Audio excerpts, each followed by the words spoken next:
भाषण से ज्यादा मैं अपने दिल की बात रख दूं तो बेहतर है। साथियों, आज हम सब यहाँ एकत्रित हुए, मगर 5 साल 5.5 साल पहले के अगर पल की बात करें तो आज मैं कुछ आप लोगों से पूछ लूं।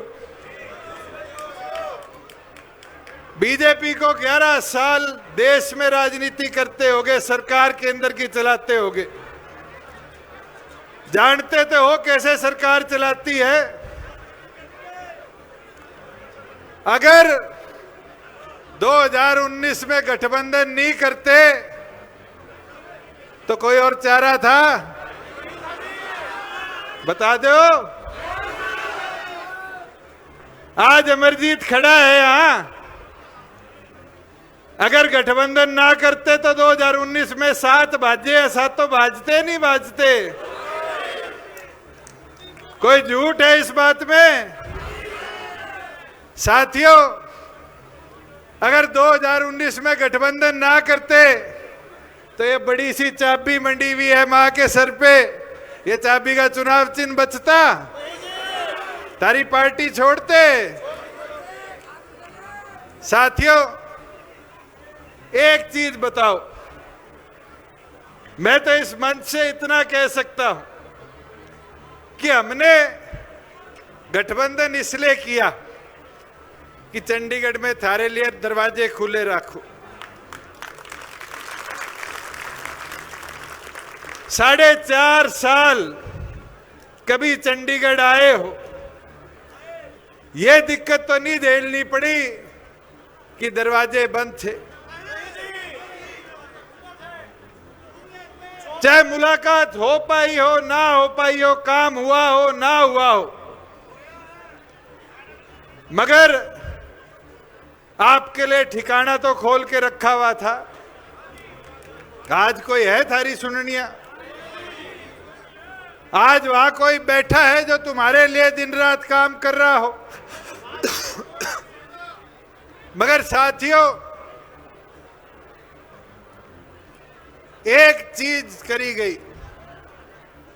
कि आपको बदनाम इतना कर दो कि आप कमजोर पड़ जाओ। मैं तो इतिहास के 2 पलों से सीखा हूं। एक 1984 की चौधरी देवीलाल के भाषण के सन से उनने खड़ा होकर कहा था कि राजीव की मां मर गई, इसलिए लोगों ने राजीव को देश का प्रधानमंत्री बना दिया। कहा था नहीं कहा था? बनाया था राजीव को प्रधानमंत्री लोगों ने इंदिरा गांधी जी की निधन के बाद। और दूसरी चीज, संघर्ष चौधरी देवीलाल जी ने किया। पूरे देश का रथ लेकर भ्रमण चौधरी देवीलाल जी ने किया और उनको जनता दल का नेता चुन लिया गया। और नेता चुनने के बाद उनने विश्वनाथ प्रताप सिंह जी को इस देश का प्रधानमंत्री बना दिया।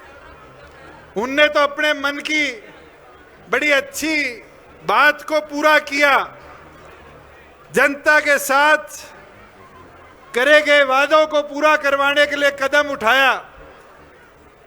मगर 1.25 साल में उसी विश्वनाथ प्रताप सिंह ने चौधरी देवीलाल को सरकार से बाहर फेंकने का काम किया, हटाने का काम किया, मंत्री पद छीनने का काम किया। इतिहास सत्य है। चौधरी देवीलाल जी को ये राजनीति रणनीति दोनों मिला के करनी नहीं आती थी। उनने जब काम किया अपने दिल से काम किया, मगर उनके साथ भी समय समय पर धोखा हुआ। इतिहास है। हमने भी, ये कांग्रेसी कहते हैं कि सरकार हमारे साथ बना लेते।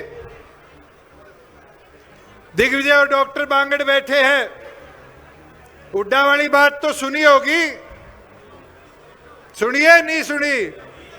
अहमद पटेल का मेरे पास भी फोन आया था, हमने कहा नंबर ले आओ, हम तुम्हारे साथ हो लेंगे। मगर साथियों, बीजेपी के पास 40 थे, 7 तो निर्दलीय बीजेपी के साथ थे। सरकार किसकी बननी थी? अगर उस दिन कदम ना उठाते तो आज क्या बुड्ढों को 1000 रुपए बढ़ के मिल रहे हैं, विधवा को 1000 रुपए बढ़ के मिल रहे हैं। ये 1000 रुपए मिलते, ये 50% पंचायतों में हिस्सेदारी मिली है, मिलती।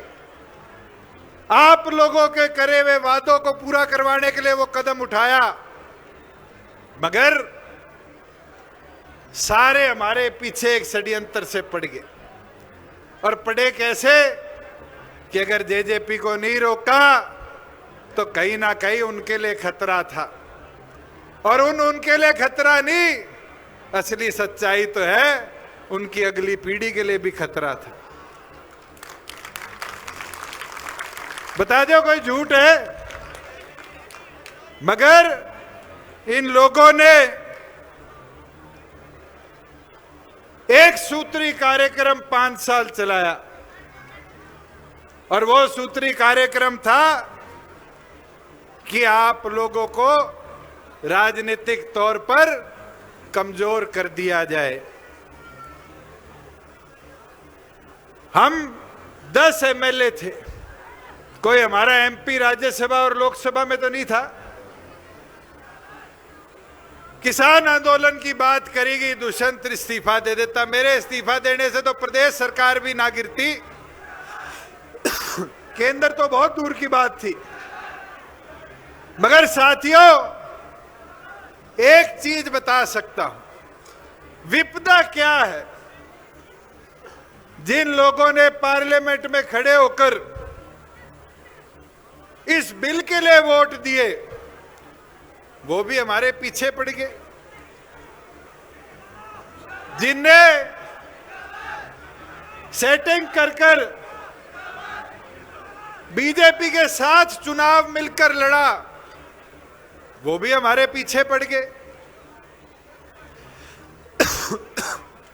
मैं तो इतना 5-7 सालों में समझ पाया कि आज जो लोग ड्राइंग रूम की राजनीति करते हैं वो ज्यादा कामयाब है, और जो ग्राउंड की राजनीति करते हैं उनको परस्त करना बड़ा आसान है।